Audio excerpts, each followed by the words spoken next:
It's hard to be great in the NFL. First and goal. Mahomes flings it. It's there! Hardman! Jackpot! Kansas City! It takes special minds in the front office, a smart head coach, and players with enough skill and will to beat the field. But it might be even harder to be a consistently awful NFL franchise. With the 22nd pick in the 2014 NFL Draft, the Cleveland Browns select Johnny Manziel, quarterback, Texas A&M. Deshaun Watson is expected to be a member of the Cleveland Browns. The system is quite literally designed to encourage great rebuilds, like the ones we've seen recently from the Commanders, Texans, and even the Buccaneers. The 2024 AP Offensive Rookie of the Year is Jaden Daniels! And then there's the Browns. Since 2000, they've had just 4 winning seasons, and as many years with 3 or fewer wins as with 9 or more. We've known it for a while, but amazingly, we can still say it with confidence. The Cleveland Browns are a mess. We'll get to the rest of the team shortly, but I know you're all here for reactions to the Browns 2025 NFL Draft. And it starts with one of the most shocking moves of this past offseason, trading the number 2 overall pick to the Jacksonville Jaguars for the 5, a future first, and change. This trade gave away the rights to future superstar Travis Hunter, or the other top prospect of the draft class, Abdul Carter, who went at 3 to the New York Giants. The Browns ended up selecting Mason Graham, a defensive tackle out of Michigan, with their newly acquired 5th pick. A decent player in his own right, Graham was one of the class's other top prospects, but was a significant step down from both the athletic and production ceilings that Hunter presented. He's not some special athlete who stands apart from other stars at his position. In fact, some scouts think that his teammate, Kenneth Grant, who was drafted 8 picks later by the Dolphins, could have a higher ceiling in the long run. This isn't to say that Graham is a bad pick or a bust in waiting, just that he has a few more flaws than your typical top 5 selection. The fortification on the D-line is welcome and does plenty to keep Myles Garrett happy. But with so much misery and lack of star power associated with the Browns, largely thanks to Deshaun Watson's contract, the pass on Travis Hunter is baffling. Hunter is the most special athlete to come through the draft, maybe ever. His motor is historic and his athleticism is unmatched, playing more than 1,500 snaps between offense, defense, and special teams while remaining the picture of health. His explosive speed and incredible combination of footwork and IQ have made him a true lockdown corner, whilst also being a legitimate top receiving threat. He won the Blitnikoff Award, given to college football's best wide receiver, the Chuck Bednarik Award, given to college football's best defensive player, and beat out Ashton Jeanty for the Heisman Trophy after the latter had pulled an irrelevant Boise State team all the way to the college football playoff. Hunter has won a litany of other awards, and based on the other results of the draft, he may have done it with the lame duck at quarterback. This guy should have gone first overall. But the Browns were lucky enough to have a team in front of them in the Titans who were so desperate for a quarterback that they reached past one of the best prospects in football history. And what did the Browns do? They traded down and drafted a defensive tackle. Again, I like Mason Graham, but the gap between a highly replaceable position and a once-in-a-generation talent is worth a lot more than an extra first-round pick. And don't worry, we'll come back to that extra pick later. For now, let's look at the rest of their draft. Going into the night, Cleveland needed to replace the losses of Juan Thornhill at safety and Dalvin Tomlinson on the D-line. But when drafting, you also need to account for oncoming needs. Obviously, there's been a quarterback question in Cleveland ever since Deshaun Watson showed that his 2018 play wasn't coming back. But there are also 2026 free agents like O-lineman Joel Bitonio and Wyatt Teller, tight end David Njoku, corners Greg Newsome and Martin Emerson, and running backs Pierre Strong and Jerome Ford. Suffice to say, the Browns are getting ready to replace starters or backups at almost every position.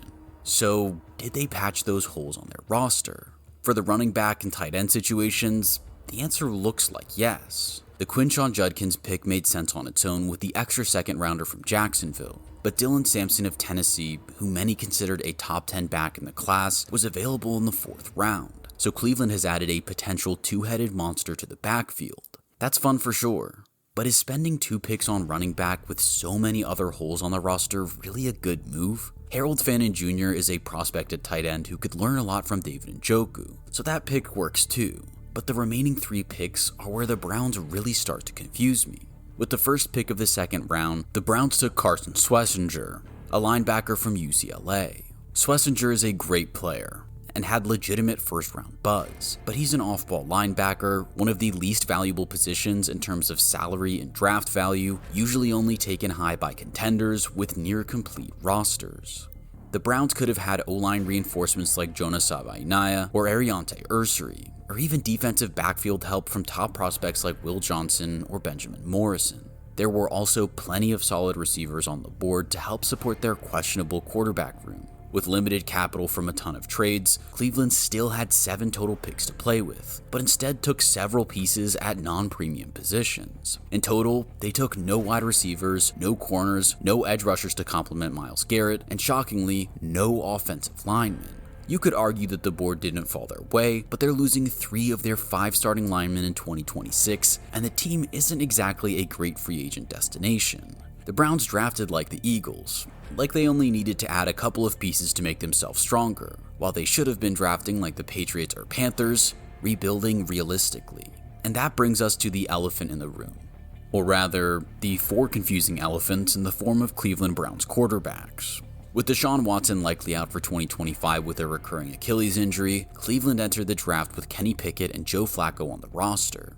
There was speculation as to whether they'd look at Shedeur Sanders or Jackson Dart in the second round, but after they passed with both of their picks, the spyglass moved to other teams. This theory was further killed when they drafted Dillon Gabriel from Oregon in the late 3rd round.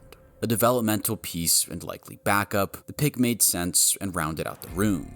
Then, it seems, ownership interfered. In the 5th round, the Browns traded up with the New England Patriots to stop the slide of Colorado quarterback Shedeur Sanders.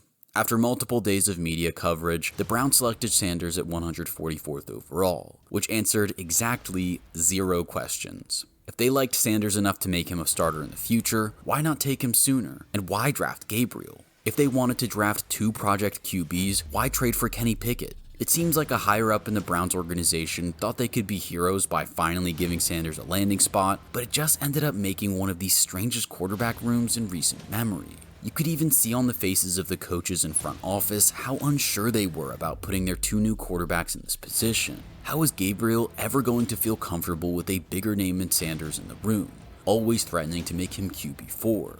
And Sanders, good or bad, will always be a media target, which is probably why he fell in the first place. The Browns have made themselves into more of a media circus than they already were.